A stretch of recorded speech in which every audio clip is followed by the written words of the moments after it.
Hi, I'm Jacob Bleacher. I'm a geologist. That means I study rocks and dirt on the Earth and planets. This is Ask NASA. I'm here to answer your questions.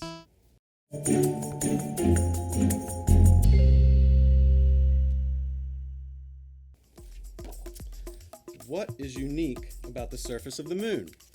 Well, the moon is quite unique from the Earth. It has no atmosphere. There's no air to breathe.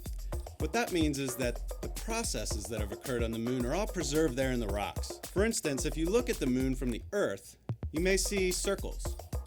Those circles are impact craters. Let me show you. Except, making craters is really dirty business. I need my crater making poncho. Now we're ready. Let's pretend this is the surface of the moon. It looks a lot like this. That's one crater, but the surface of the moon has many more. Oh, that was a good one. On the moon, these craters have formed over time, and as you saw, material from each crater buries the previous ones, making this very rough terrain. In that terrain, at the pole, there are some craters that we believe have water ice trapped there, and they never see the sunlight. That's good for science, and could also be a resource that helps our astronauts survive. Why study moon rocks? Well, besides the fact that rocks are awesome, each rock is kind of like a person. It has its own fingerprint. We talked about impact craters. That's recorded in the rocks. Whether or not ice or water has been near there, that's recorded in the rocks. It tells us the history of the moon. What tools will astronauts use to explore the moon? Well, hopefully we'll have plenty of tools for them. For instance, something like this. This is a hammer like you would use here on Earth. It's a geologist's best friend. It helps us to break up rocks and select samples. It could also use things like rakes and shovels to help us find the right kind of material to bring home. Eventually, we could be using tools more like this. This tool is an X-ray fluorescence spectrometer, or XRF. An XRF basically shoots X-rays at a rock and then detects what comes back. And as I talked about before, rocks have unique fingerprints. This helps us to determine what that fingerprint is.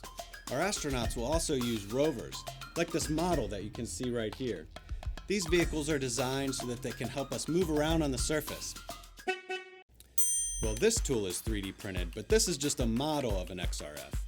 But right now, we're actually testing 3D printers in space on the International Space Station. It'd be really helpful if we can use 3D printers to design the tools that we need. How are we preparing astronauts to investigate the moon's surface? Well, we have to practice here on Earth. The way we do that is we talk to them in laboratory and classrooms, and we also take them out into the field, places like Hawaii or Iceland or Arizona.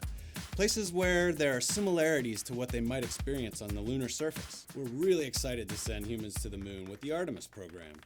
The first woman and the next man will be going back there by 2024.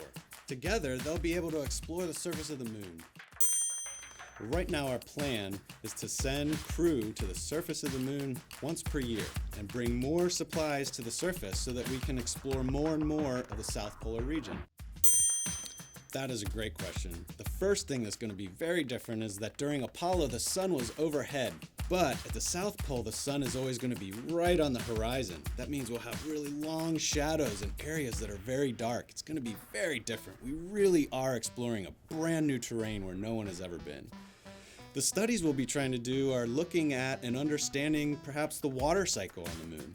And we really want to understand the processes that lead to that water being preserved there. Ooh, that's an intriguing question. First of all, we can see fairly deep into the interior of the moon by looking into craters. That's kind of our natural laboratory for getting at the inside of the crater. Every time a crater forms, there's an explosion that moves rock up and out from inside of the moon.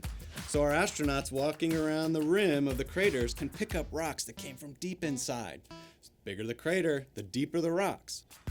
Well, in fact, we are aiming for farther out. Eventually, we want to get to Mars. But first, we're going to go to the moon and learn some really important answers to questions that will help us survive the trip out to Mars. Because I guarantee you, I'm going to have a lot of questions for them when they get back. Do you have a question for NASA?